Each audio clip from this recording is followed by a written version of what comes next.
जय श्री हरि। ओम नमः शिवाय।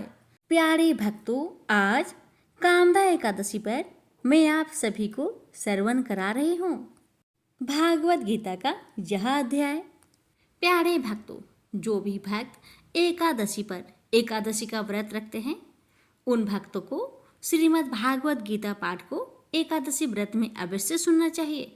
जो भक्त श्रद्धा और भक्ति से इन पावन कथा का रसपान करते हैं उस भक्त का व्रत निश्चय ही सफल हो जाता है। तो आइए रसपान करते हैं भागवत गीता का यह अध्याय। श्री भगवान ने कहा, हे अर्जुन, अब मैं तुझे ईर्ष्या न करने के लिए इस परम गोपनीय ज्ञान को अनुभव सहित करता हूँ, जिसको जानकर तू इस दुख रूपी संसार से मुक्त हो सकेगा। यह ज्ञान सभी विद्याओं का राजा, सभी गोपनीयों से भी अति गोपनीय, परम पवित्र, परम श्रेष्ठ है। यह ज्ञान धर्म के अनुसार सुखपूर्वक कर्तव्य कर्म के द्वारा अविनाशी परमात्मा का प्रत्यक्ष अनुभव कराने वाला है। हे परंतर, इस धर्म के प्रति श्रद्धा न रखने वाले मनुष्य मुझे न प्राप्त होकर जन्म मृत्यु रूपी मार्ग से इस संसार में आते जाते रहते हैं। मेरे कारण ही यह सारा संसार दिखाई देता है और मैं ही इस संपूर्ण जगत में अदृश्य शक्ति रूप में सभी जगह स्थित हूँ। सभी प्राणी मुझ में ही स्थित है, परंतु मैं उनमें स्थित नहीं हूँ। हे अर्जुन, यह मेरी ऐश्वर्य पूर्ण योग शक्ति को देख।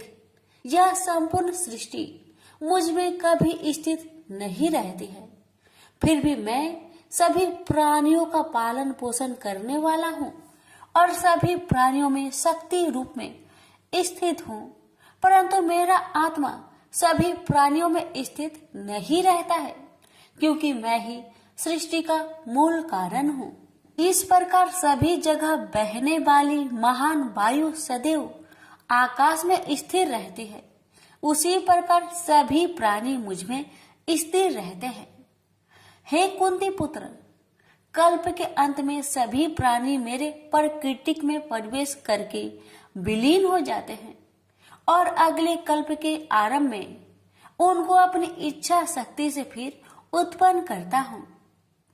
84 लाख योनियों में सभी प्राणी अपनी इच्छा शक्ति के कारण बार बार मेरी इच्छा शक्ति से विलीन उत्पन्न होते रहते हैं। यह सभी पूर्ण रूप से स्वतः मेरी इच्छा शक्ति के अधीन होते हैं।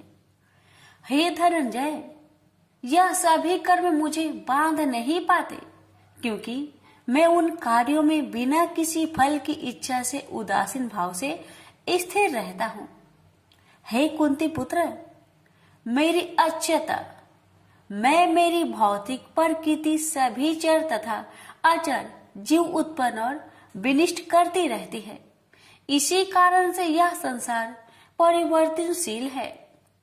मूर्ख मनुष्य मुझे अपने ही समान निष्कृष्ट शरीर आधार वाला समझते हैं, इसलिए वह सभी जीव आत्माओं का परम ईश्वर वाले मेरे स्वभाव को नहीं समझ पाते। ऐसे मनुष्य कभी न पूर्ण होने वाली आशा में, कभी न पूर्ण होने वाले कर्मों में और कभी न प्राप्त होने वाले ज्ञान में विशेष रूप से मोहग्रस्त हुए मेरी मोहने वाली भौतिक प्रकृति की ओर आकर्षित होकर निश्चित रूप से राक्षसी वृत्ति और असुरी स्वभाव धारण किए रहते हैं। हे पृथा पुत्र, मोह से मुक्त हुए महापुरुष देवीय स्वभाव को धारण करके मेरी शरण ग्रहण करते हैं और मुझको सभी जीव आत्माओं का उद्यम जानकर अनन्य भाव से मुझ अविनाशी का स्मरण करते हैं। ऐसे महापुरुष दृढ़ संकल्प से प्रयत्न करके निरंतर मेरे नाम और महिमा का गुणगान करते हैं और सदैव मेरी पूजा में स्थिर होकर मुझे बार बार प्रणाम करते हुए मेरी पूजा करते हैं। कुछ मनुष्य ज्ञान के अनुशीलन द्वारा यज्ञ करके, कुछ मनुष्य मुझे एक ही तत्व जानकर, कुछ मनुष्य अलग अलग तत्व जानकर अनेक विधियों से निश्चित रूप से मेरे विश्व स्वरूप की पूजा करते हैं। हे अर्जुन, मैं ही वैदिक कर्म कांड को करने वाला हूँ, मैं ही यज्ञ हूँ, मैं ही पितरों को दिए जाने वाला तर्पण हूँ, मैं ही जड़ी बूटी रूप में औषधि हूँ, मैं ही मंत्र हूँ, मैं ही घृत हूँ, मैं ही अग्नि हूँ और मैं ही हवन में दी जाने वाली आहुति हूँ। इस संपूर्ण ब्रह्मांड का मैं ही पालन करने वाला पिता हूँ, मैं ही उत्पन्न करने वाली माता हूँ, मैं ही मूल स्रोत दादा हूँ, मैं ही इसे धारण करने वाला हूँ, मैं ही पवित्र करने वाला ओमकार सबसे जानने योग्य हूँ, मैं ही ऋग्वेद, सामवेद और यजुर्वेद हूँ, मैं ही सभी प्राप्त होने वाला परम लक्ष्य हूँ, मैं ही सभी का भरण पोषण करने वाला हूँ, मैं ही सभी का स्वामी हूँ, मैं ही सभी के अच्छे बुरे कर्मों को देखने वाला हूँ, मैं ही सभी का परम धाम हूँ, मैं ही सभी की शरण स्थली हूँ, मैं ही सभी से प्रेम करने वाला घनिष्ठ मित्र हूँ, मैं ही सृष्टि को उत्पन्न करने वाला हूँ, मैं ही सृष्टि के संहार करने वाला हूँ, मैं ही सभी का स्थिर आधार हूँ, मैं ही सभी को आश्रय देने वाला हूँ और मैं ही सभी का अविनाशी कारण हूँ। हे अर्जुन, मैं ही सूर्य रूप में तपकर जल को भाप रूप में रोककर बारिश रूप में उत्पन्न करता हूँ, मैं ही निश्चित रूप से अमर तत्व हूँ, मैं ही मृत तत्व हूँ, मैं ही सत्य रूप में सत्य हूँ और मैं ही असत्य रूप में पदार्थ हूँ। जो मनुष्य तीनों वेदों के अनुसार यज्ञों के द्वारा मेरी पूजा करके सभी पापों से पवित्र होकर सोमरस को पीने वाले के स्वर्ग लोकों की प्राप्ति के लिए प्रार्थना करते हैं, वह मनुष्य अपने पुण्य के फल स्वरूप इंद्र लोक में जन्म को प्राप्त होकर स्वर्ग में देवी देवताओं वाले सुखों को भोगते हैं। वह जीव आत्मा उस विशाल स्वर्ग लोक के सुखों का भोग करके पुण्य फलों के समाप्त होने पर इस मृत्यु लोक में पुनः जन्म को प्राप्त होते हैं। इस प्रकार तीनों वेदों के सिद्धांतों का पालन करके सांसारिक सुख की कामना वाले मनुष्य बार बार जन्म और मृत्यु को प्राप्त होते हैं। जो मनुष्य एकमात्र मुझे लक्ष्य मानकर अनन्य भाव से मेरी स्मरण करते हुए कर्तव्य कर्म द्वारा पूजा करते हैं, जो सदैव निरंतर मेरी भक्ति में लीन रहता है, उस मनुष्य की सभी आवश्यकताएं और सुरक्षा की जिम्मेदारी मैं स्वयं निभाता हूँ। हे कुंती पुत्र, जो भी मनुष्य श्रद्धा पूर्वक भक्ति भाव से अन्य देवी देवताओं को पूजा करते हैं, वह भी निश्चित रूप से मेरी ही पूजा करते हैं, किंतु उनका वह पूजा करना अज्ञानता पूर्ण मेरी प्राप्ति की विधि से अलग त्रुटि पूर्ण होता है। मैं ही निश्चित रूप से समस्त यज्ञों का भोग करने वाला हूँ और मैं ही स्वामी हूँ, परंतु वह मनुष्य मेरी वास्तविक रूप को तत्व से नहीं जानते, इसलिए वह कामनाओं के अनुसार पूर्ण जन्म को प्राप्त होते हैं। जो मनुष्य देवताओं की पूजा करते हैं वह देवताओं को प्राप्त होते हैं, जो अपने पूर्वजों की पूजा करते हैं वह पूर्वजों को प्राप्त होते हैं, जो भूतों की पूजा करते हैं वह उन भूतों के कुल को प्राप्त होते हैं, परंतु जो मनुष्य मेरी पूजा करते हैं वह मुझे ही प्राप्त होते हैं। जो मनुष्य एक पत्ता, एक फूल, एक फल, थोड़ा सा जल और कुछ भी निष्काम भक्ति भाव से अर्पित करता है, उस शुद्ध भक्त का निष्काम भक्ति भाव से अर्पित किया हुआ सभी कुछ मैं स्वीकार करता हूँ। हे कुंती पुत्र, तू जो भी कर्म करता है, जो भी खाता है, जो भी हवन करता है, जो भी दान देता है और जो भी तपस्या करता है, उस सभी को मुझे समर्पित करते हुए कर।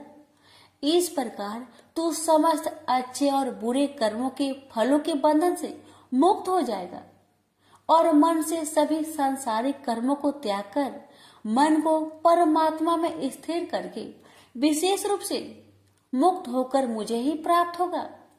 मैं सभी प्राणियों में समान रूप से स्थित हूँ। सृष्टि में न किसी से देश रखता हूँ और न ही कोई मेरा प्रिय है, परंतु जो मनुष्य शुद्ध भक्ति भाव से मेरा स्मरण करता है तब वह मुझ में स्थिर रहता है और मैं भी निश्चित रूप से उसमें स्थिर रहता हूँ। यदि कोई भी अत्यंत दुराचारी मनुष्य अनन्य भाव से मेरा निरंतर स्मरण करता है तो वह निश्चित रूप से साधु ही समझना चाहिए, क्योंकि वह संपूर्ण रूप से मेरी भक्ति में स्थित है। हे अर्जुन, वह शीघ्र ही मन से शुद्ध होकर धर्म का आचरण करता हुआ चिर अस्थायी परम शांति को प्राप्त होता है। इसलिए तू निश्चित होकर घोषित कर दे कि मेरा भक्त कभी नष्ट नहीं होता। हे पृथा पुत्र, स्त्री, वैश्य, शूद्र, अन्य किसी भी निम्न योनि में उत्पन्न होने वाले मनुष्य हो, वह भी मेरी शरण ग्रहण करके मेरी परम धाम को ही प्राप्त होते हैं। तो फिर पुण्य आत्मा ब्राह्मणों, भक्तों और राजश्री क्षत्रियों का तो कहना ही क्या। इसलिए तू क्षण में नष्ट होने वाले दुख से भरे हुए इस जीवन में निरंतर मेरा ही स्मरण कर। हे अर्जुन, तू मुझ में ही मन को स्थिर कर, मेरा ही भक्त बन, मेरी ही पूजा कर और मुझे ही प्रणाम कर। इस प्रकार अपने मन को मुझ परमात्मा में पूर्ण स्वरूप से स्थिर करके मेरी शरण होकर तू निश्चित रूप से मुझे ही प्राप्त होगा। इस प्रकार उपनिषद, ब्रह्म विद्या तथा योग शास्त्र रूप श्रीमद् भागवत गीता के श्री कृष्ण अर्जुन संवाद में राज विद्या योग नाम का 9वां अध्याय संपूर्ण हुआ। प्रेम से बोलिए श्री कृष्ण भगवान की जय। आप सुनेंगे 9वां अध्याय का महात्म्य। श्री नारायण जी बोले, हे लक्ष्मी जी, दक्षिण देश में एक भाव सुशर्मा नामक क्षुद्र रहता था। वह बड़ा पापी और मांस मदिरा भक्षी था। एक दिन मदिरा पीने से उसकी देह छूट गई और मरकर प्रेत हुआ। वृक्ष पर बैठ गया। एक ब्राह्मण भी उसी नगर में रहता था।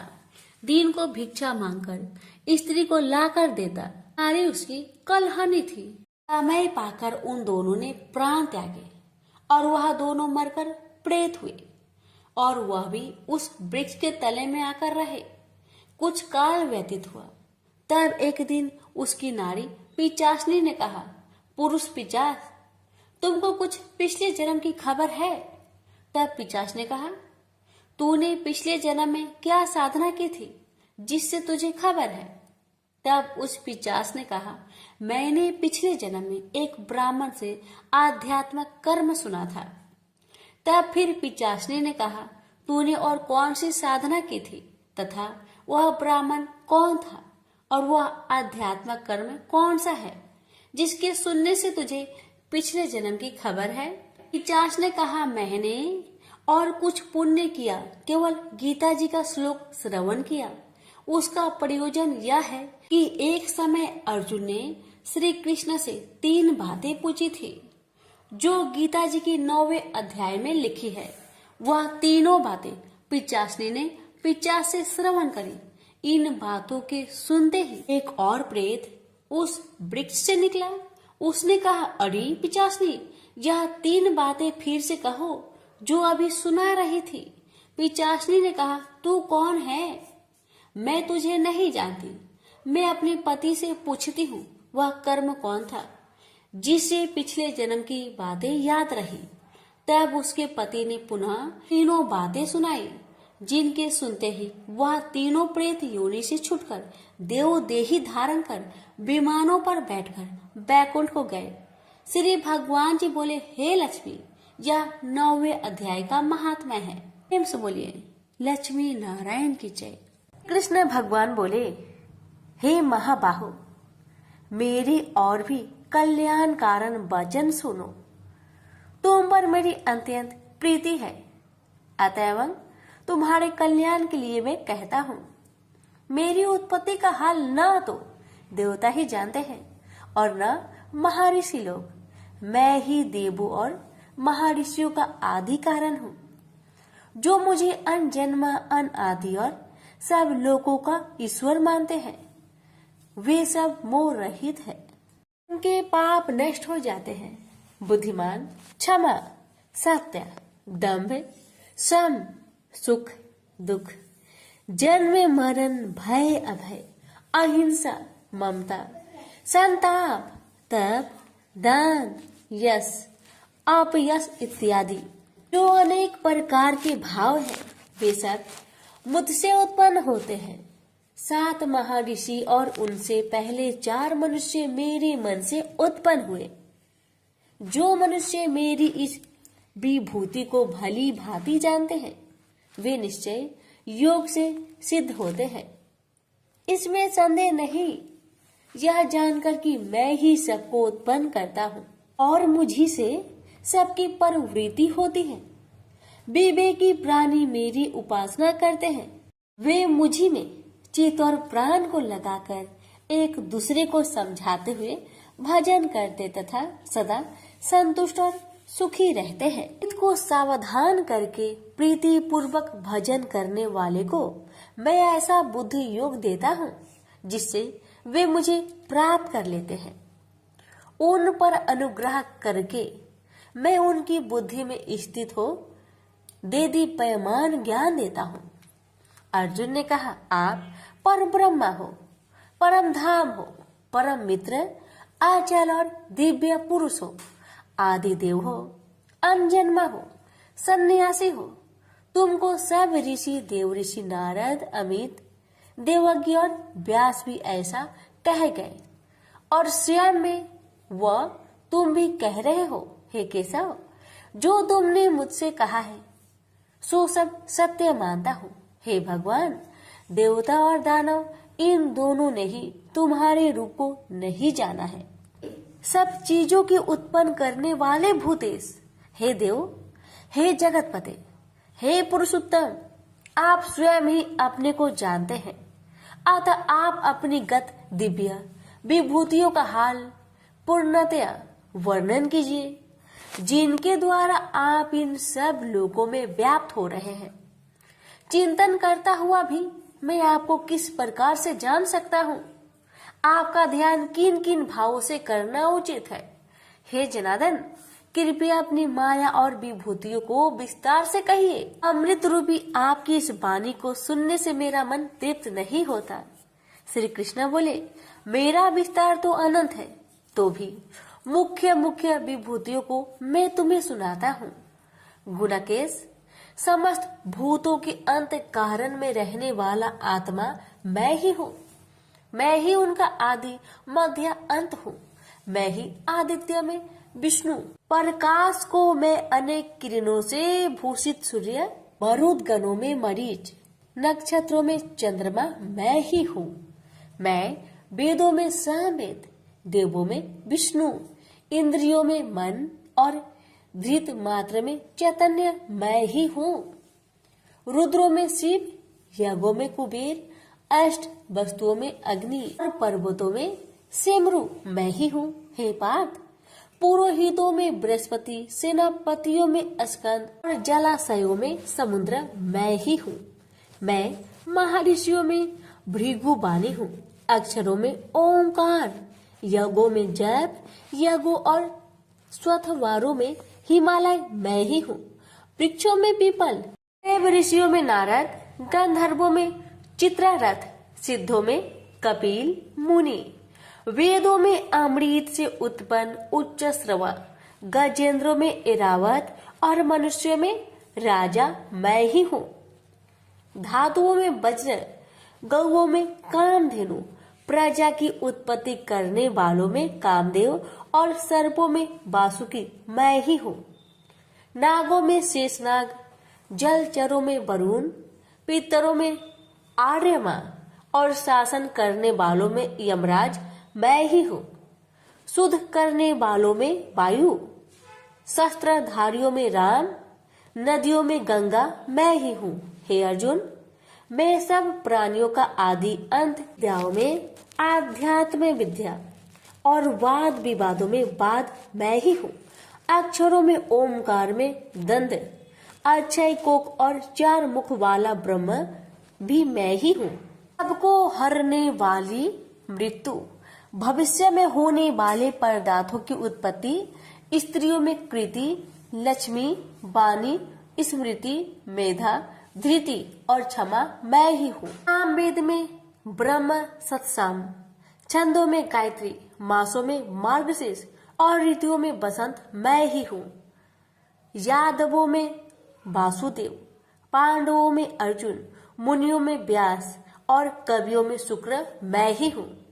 दमन करने वालों में दंड, जय चाहने वालों में नीति, गुहा पदार्थों में मौन तथा ज्ञानियों में ज्ञान मैं ही हूँ। और हे अर्जुन, भूत भाव का जो बीज है वह भी मैं ही हूँ। मेरे अतिरिक्त चराचर भूत कुछ भी नहीं है। ये परंतप दिव्य विभूतियों का अंत नहीं है। विभूतियों का विस्तार मैंने संक्षेप में कहा है। जो वस्तु ऐश्वर्यवान, शोभेयमान और यशवान है, उन्हें मेरे ही तेज के अंश से उत्पन्न हुआ जानो। यही जानो कि मैं अपने एक ही अंश से इस संपूर्ण जगत में व्यापक हूँ। प्रेम से बोलिए श्री कृष्ण भगवान की जय। आप सुनिए 10वें अध्याय का महात्म्य। नारायण जी बोले, हे लक्ष्मी जी, अब 10वें अध्याय का महात्म्य मैं कहता हूँ, आप श्रवण करें। एक बनारस क्षेत्र, गंगा जी का स्नान, संतों तथा काशी विश्वनाथ जी का दर्शन, अन्न को छोड़ना, एकादशी का दिन। हे स्वामी, इसने ऐसा क्या पुण्य किया था जिससे इसको यह गति प्राप्त हुई? शिव जी बोले, हे श्रृंगी, एक दिन यह ब्राह्मण विश्वेश्वर महादेव जी के दर्शन को जा रहा था। मार्ग में धूप की गर्मी के कारण एक समय कैलाश पर्वत पर पार्वती और हम बैठे हुए थे। एक हंस मेरे दर्शन को आया। वह हंस ब्रह्मा का वाहन था। ब्रह्मलोक से मान सरोवर को जाता था। उस सरोवर में सुंदर कमल के फूल थे। वह हंस एक कमल को लागने लगा। उसकी परछाई कमल पर पड़ी तो वह हंस श्याम वर्ण हो आकाश से गिर पड़ा। तब उसी समय उस मार्ग में मेरा एक गण आया। हंस को गिरा देख गण ने कहा, हे स्वामी, वह हंस आपके दर्शन को आया था, सो श्याम वर्ण हो गया। इसका क्या कारण है? ऐसा क्यों हुआ? हंस ने कहा, मैं आपके दर्शन को आ रहा था। मान सरोवर में कमल के फूल खिले हुए थे, उसको लांघ कर आया। उससे मेरी देह श्याम वर्ण हो गई और आकाश से गिर पड़ा। कारण जानता नहीं क्या हुआ। यह सुन शिव जी हंसे। तब आकाशवाणी हुई कि हे शंभु जी, कमलनी से पूछो, वह कहेगी। कमलनी ने कहा, मैं पूर्व जन्म में पद्मावती नामक अप्सरा थी।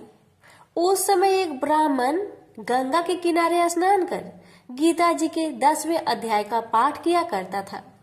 एक दिन इंद्र का सिंहासन हिला। तब इंद्र ने मुझे आज्ञा दी कि तू जाकर उस ब्राह्मण की तपस्या भंग कर। आज्ञा पाकर मैं उस ब्रीप के पास गई। उस ब्रीप ने मुझे श्राप देकर कहा, अरे पापिनी, तू कमलनी हो जा। उसी समय मैं कमलनी हो गई। तभी से मैं गीता जी के 10वें अध्याय का पाठ करती हूँ। उसी से मेरा यह तेज है कि मुझको लांघने वाला काला होकर अचेत हो जाता है।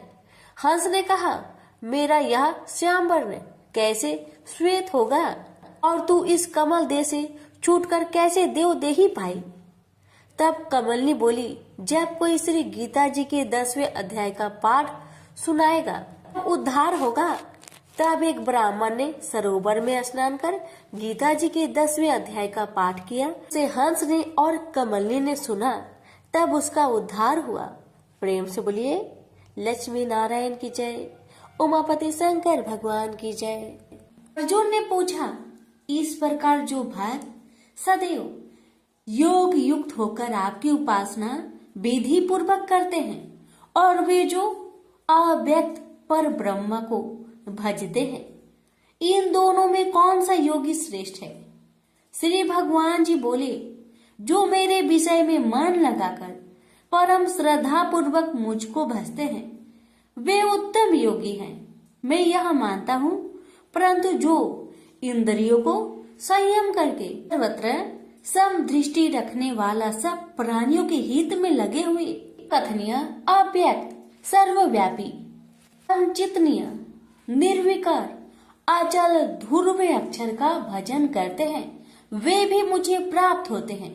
अव्यक्त में मैं जिनका चित्त आसक्त है वह कष्ट अधिक पाते हैं, क्योंकि अव्यक्त गति के प्राणी कष्ट पाते हैं। हे पार्थ, जो प्राणी अपने सब कर्मों को अर्पण करके मेरी शरण में आकर अनन्य भक्ति से मेरा ध्यान करते हैं और पूजते हैं, उन शरण में आए हुए भक्तों को मैं थोड़े समय में ही मृत्यु संचार से उद्धार कर देता हूँ। मुझ में ही मन रखो, मुझ में ही बुद्धि रखो, तब तुम मुझ में ही निवास करोगे, इसमें कुछ संदेह नहीं। हे धनंजय, यदि इस प्रकार तुम मुझसे अपने चित्त को रखने में समर्थ ना हो तो योग अभ्यास द्वारा हमारे पाने के लिए बार बार यत्न करो। यदि अभ्यास भी ना हो सके तो मेरे उद्देश्य से व्रत आदि ही करो। यदि मेरे लिए तुम कर्म करोगे तो भी तुम्हें मुक्ति प्राप्त होगी, और यदि ऐसा भी ना कर सके तो मन को रोककर अनन्य भाव से मेरी शरण में आओ और फल की आशा छोड़कर कर्म करो, क्योंकि अभ्यास से ज्ञान उत्तम है, ज्ञान से ध्यान श्रेष्ठ है, त्याग से शांति प्राप्त होती है। जो किसी से द्वेष नहीं करता सबका मित्र है, दयाधारी है, ममता और अहंकार जिसमें नहीं है, सुख दुख को जो समान जानता है, क्षमावान है, संतोषी है, स्थिर चित्त से इंद्रियों को बस में रखता है, दृढ़ निश्चयवान है, मुझ में अपने मन और बुद्धि को लगाए हुए है, ऐसा मेरा भक्त मुझे प्रिय है, जिसे न लोगों का भय है न लोगों से डरता है। ऐसा जो हर्ष, ईर्ष्या, दुष्टों के भय और विषाद से रहित है वह मेरा प्रिय है। जो कुछ मिले उसी में संतुष्ट, पवित्र पक्ष, निष्पक्ष, दुख रहित, फल की आशा त्याग कर करने वाला, ऐसा जो मेरा भक्त है वह मुझे प्रिय है। जो लाभ से प्रसन्न हो, किसी से द्वेष न करे, इष्ट पदार्थ के नष्ट होने से दुखी न हो, किसी वस्तु की इच्छा न करे, अशुभ तथा शुभ दोनों का त्यागी हो, वह भक्त मेरा परम प्रिय है।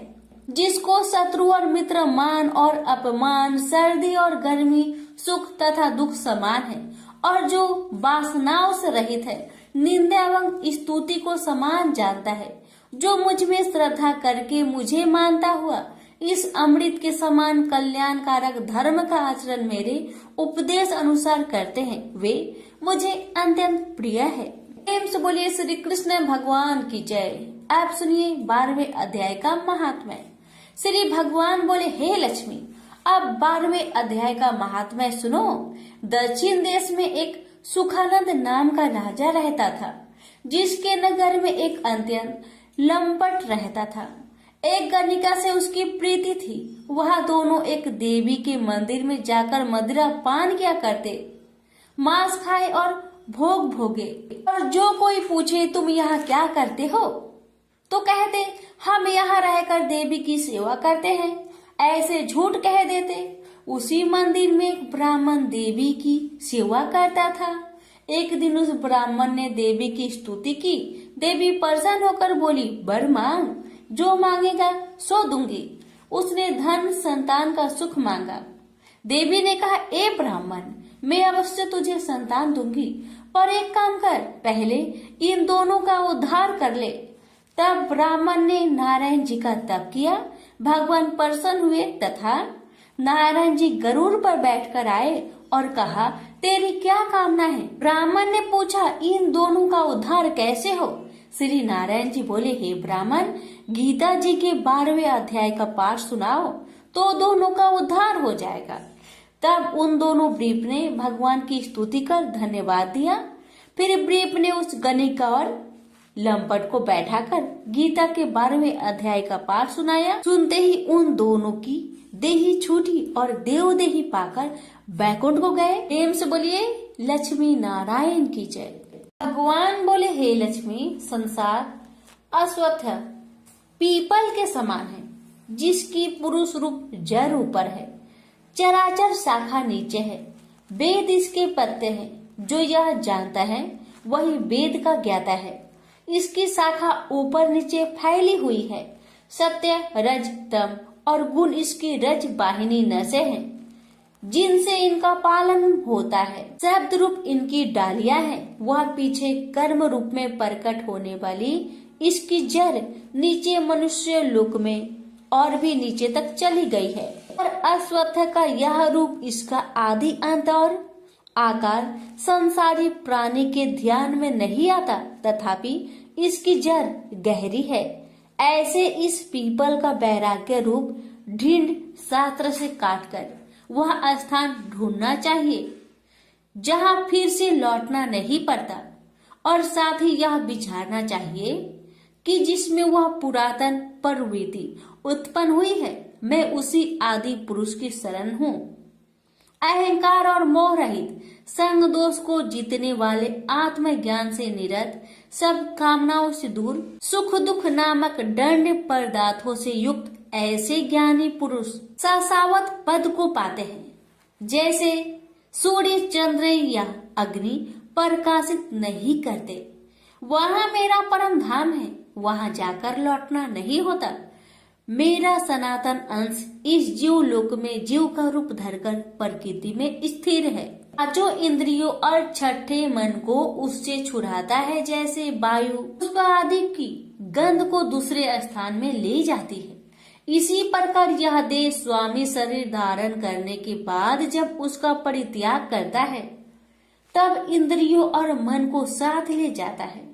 कान, आंख, चर्म, जीभ, नाक और मन का आश्चर्य लेकर वह विषयों का भोग करता है। एक देह से दूसरी देह को जाते अथवा एक ही देह में रहते समय अथवा इंद्रियों से मुक्त हो विषयों का उपभोग करते हुए इसको मूर्ख नहीं देख सकते, परंतु जिनके ज्ञान रूपी नेत्र है वह देखते हैं। यत्न करने से योगी जन इसे देखते हैं, परंतु अज्ञानी यत्न करने पर भी नहीं देख पाते। जो तेज सूर्य, चंद्र और अग्नि में वर्तमान है और जगत को प्रकाशित करता है, उसे मेरा ही तेज जानो। मैं पृथ्वी में प्रवेश कर अपने तेज से समस्त भूतों को धारण करता हूँ और इसमें भरा हुआ चंद्रमा बनकर मैं ही सब औषधियों का पोषण करता हूँ। मैं जठर अग्नि होकर सब प्राणियों की देह में प्रविष्ट हूँ और प्राण वायु अपान वायु से संयुक्त होकर चारों प्रकार भक्ष्य, भोज्य, चोष्य, लेह से भोजन किए हुए प्राणियों के अन्न को पचाता हूँ। संसार में क्षर और अक्षर दो पुरुष है। जितने नाशवान प्राणी हैं वो क्षर कहलाते हैं और स्थिर चैतन्य को अक्षर कहते हैं। मैं अक्षर और क्षर में उत्कृष्ट हूँ। इसी कारण से लोक और वेद में जो पुरुष उत्तम के रूप को जानता है वह सब कुछ जानता है और सर्व भाव से मेरा ही स्मरण करता है। प्रेम से बोलिए श्री कृष्ण भगवान की जय। सुनिए 15वें अध्याय का महात्म्य। उत्तर प्रदेश में एक नरसिंह नामक राजा था और सुभंग नामक मंत्री था। राजा को मंत्री पर बड़ा भरोसा था। मंत्री के मन में कपट था। मंत्री चाहता था राजा को मारकर यह राज्य मैं ही करूं। इस तरह कुछ काल व्यतीत हुआ। एक दिन राजा नौकर चाकरों सहित सो रहा था। तब मंत्री राजा को सारे नौकरों सहित मारकर राज्य करने लगा। कुछ काल व्यतीत हुआ, तब वह भी मर गया। धर्मराज के पास दूध बांध कर ले गए। धर्मराज बोला, हे यमदूतो, यह बड़ा पापी है, इसको नरक में डालो। हे लक्ष्मी, इस प्रकार कई नरक भोगकर धर्मराज की आज्ञा से घोड़े की योनि में आया। सिंघल द्वीप में जन्मते घोड़ा हुआ। एक सौदागर ने बहुत से घोड़े को मोल लिया और वह घोड़ा खरीदकर अपने देश को चला। चलते चलते अपने देश में आया। तब वहाँ के राजा ने सुना कि अमुक सौदागर बहुत से घोड़े ले आया है। तब राजा ने उसे बुलाया और कई घोड़े खरीदे। उस घोड़े को भी खरीदा। जब उस घोड़े ने राजा को देख उसने सिर फेर लिया। यह देख राजा बोला, क्या बात है, जो घोड़े ने सिर फेरा है। राजा ने पंडित को बुलाकर पूछा कि इस घोड़े ने हमें देखकर सिर क्यों फेरा, इसका क्या कारण है। पंडित ने कहा, राजन, इस घोड़े ने तुमको सिर नवाया है। राजा ने कहा, यह बात नहीं है। कई दिन पीछे राजा शिकार खेलने को उसी घोड़े पर सवारी करके गया। वह घोड़ा बहुत तेज चलता था। राजा शिकार खेलता खेलता बहुत दूर चला गया। उसी दिन राजा ने जाते ही शिकार मारा। राजा बहुत प्रसन्न हुआ। दोपहरी की गर्मी के कारण राजा को प्यास लगी। तब राजा ने वन में एक साधु को कुटिया में बैठे देखा। तालाब से जल भरा हुआ था। वहां राजा उतरा, घोड़े को वृक्ष में बांधकर कुटिया में गया तो साधु अपने पुत्र को गीता जी के 15वें अध्याय का पाठ सिखा रहा था। वृक्ष के पट्टे पर श्लोक लिखकर बालक से कहा, खेलते भी रहो और इसको कंठ करो। उस पत्ते को घोड़े ने देखा तो तुरंत उसकी देह छूट गई। देवदेही पाई। स्वर्ग से विमान आया, उस पर बैठ बैकुंठ को चला। इतने में ही राजा जल पीकर बाहर आया। देखा तो घोड़ा मरा है। राजा चिंतित होकर बोला, यह घोड़ा किसने मारा है? इसे क्या हुआ? इतने में वह बोला, हे राजन, तेरे घोड़े का चैतन्य मैं हूँ। मैंने अब देवदेही पाई है, बैकुंठ को चला हूँ। राजा ने पूछा, तुमने कौन सा पुण्य किया है? घोड़ा बोला, यह बात ऋषिवर से पूछो। राजा ने मुनीश्वर से पूछा। मुनि बोला, हे राजन, गीता जी का श्लोक लिखा हुआ पत्ता इसके आगे पड़ा है। घोड़े ने यह अक्षर देखे हैं, इस कारण घोड़े की सदगति हुई है। श्री नारायण जी बोले, हे लक्ष्मी, यह गीता के 15वें अध्याय का महात्म्य मैंने तुमको सुनाया। प्रेम से बोलिए लक्ष्मी नारायण की जय। अर्जुन ने पूछा, हे केशव, मैं संन्यास एवं त्याग के तत्व पृथक पृथक जानने की इच्छा करता हूँ। श्री कृष्ण बोले, हे पार्थ, कामना वाले कर्मों के त्याग को ज्ञानी लोग संन्यास मानते हैं और अज्ञानी पुरुष फल के त्याग को त्याग कहते हैं। कोई पंडित कर्म को दोष युक्त जानकर त्यागना ठीक कहते हैं। कोई यज्ञ, दान, तप आदि कर्मों को छोड़ने योग्य बताते हैं। हे भारत, त्याग के विषय में मेरा ऐसा मत है कि त्याग 3 प्रकार के हैं। यज्ञ, दान, तप आदि कर्मों को नहीं त्यागना चाहिए। ये सब कर्म आसक्त और फल को त्याग कर करने चाहिए।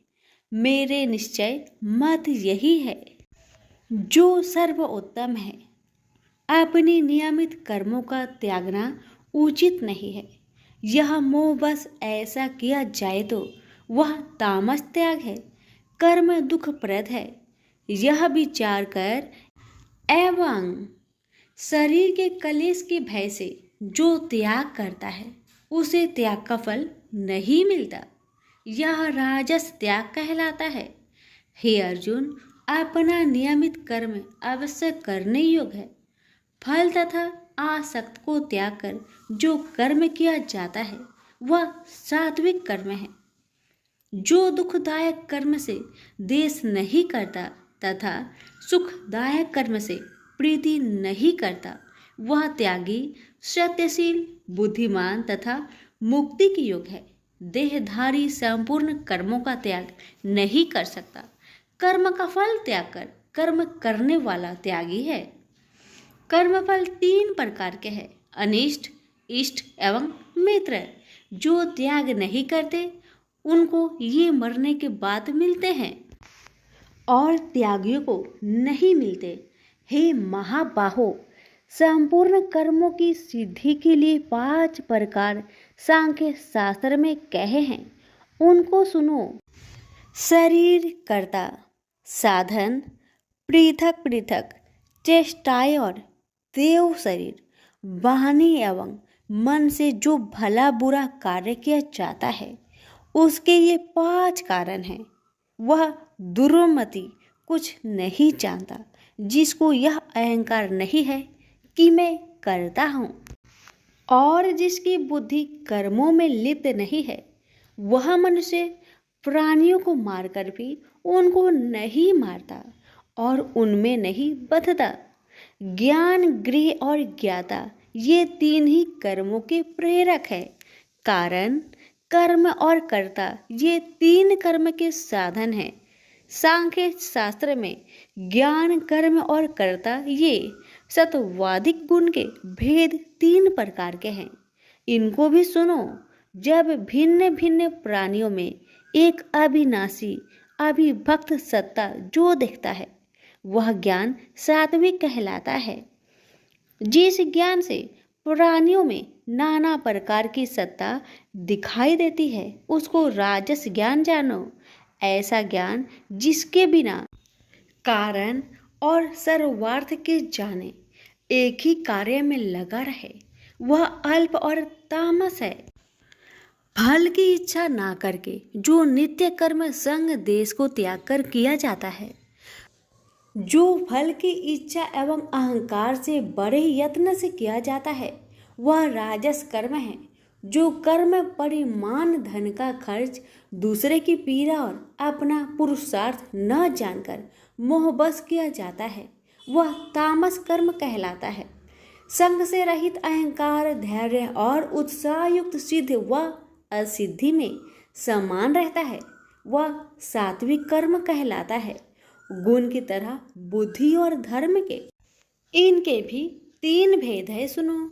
जो बुद्धि प्रवृत्ति, निवृत्ति, कर्तव्य, अकर्तव्य, भय, अभय और बंधन मोक्ष को जानता है वह सात्विकी है।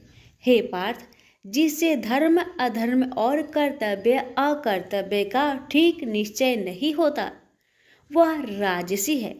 जिस अज्ञान से ढकी बुद्धि करके मनुष्य अधर्म को धर्म मानता है वह तामसी है।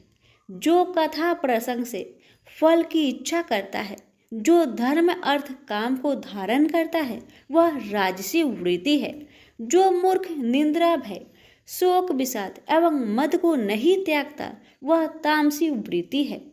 अब तीनों प्रकार के सुखों को सुनो। जिसका योगाभ्यास में चित रहता है उसके दुख का अंत हो जाता है। सुख सात्विक है।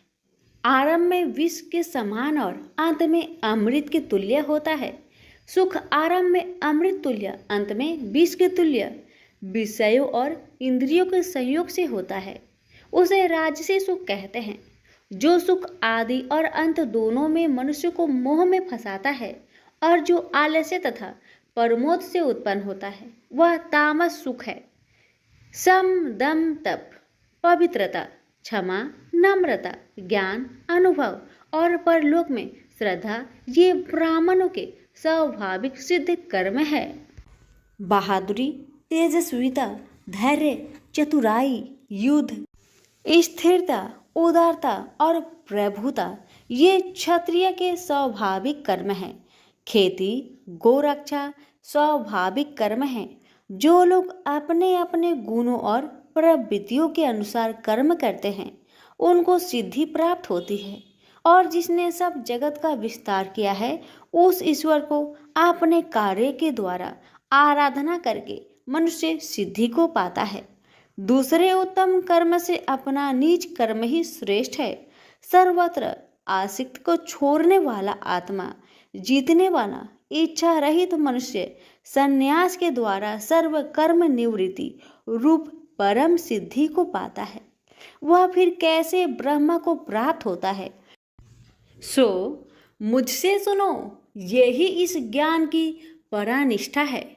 शुद्ध बुद्धि से युक्त होकर धृति द्वारा इस मन को बस में लगाकर शब्द आदि विषयों को छोड़कर राग देश से रहित होकर एकांत में रहने वाला, मीताहारी, वाणी और मन को जीतने वाला, नित्य ध्यान युक्त और वैराग्य, अहंकार, बल, घमंड, काम, क्रोध तथा परिग्रह छोड़कर ममताहीन और शांत मनुष्य ब्रह्म भाव के योग होता है।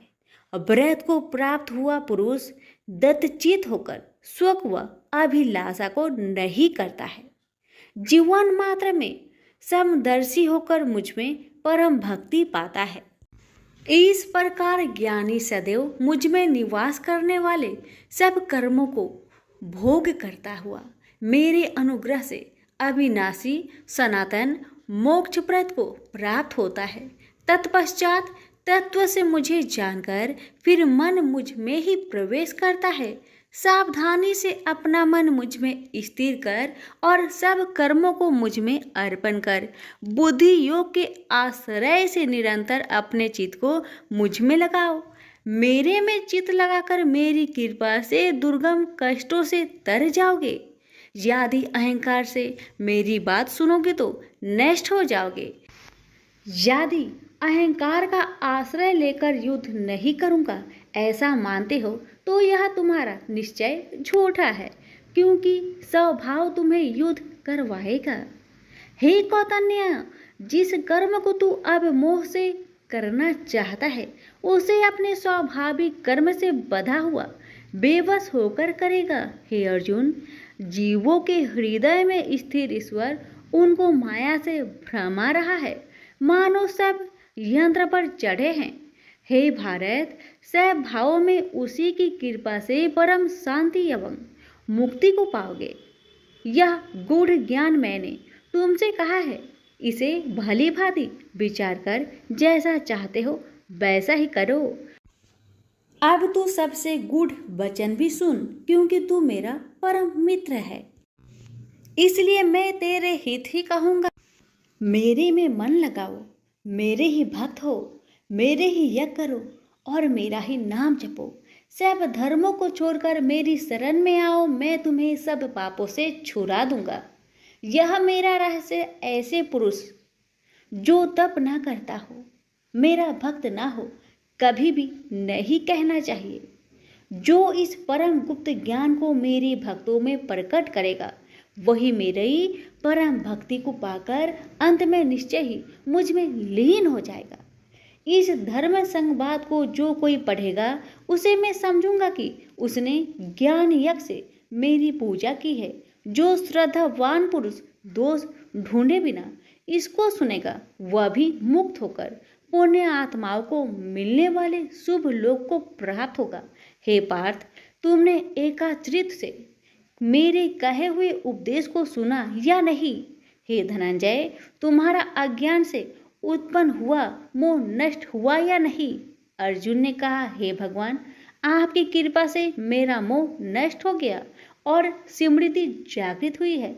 अब मैं निसंदेह आपकी आज्ञा पर स्थिर हूँ और जैसा आपने कहा है मैं वैसा ही करूँगा। संजय बोले, हे धृतराष्ट्र, मैंने महात्मा वासुदेव और अर्जुन का यह प्रेरणा देने वाला अद्भुत संवाद सुनाया व्यास जी की कृपा से।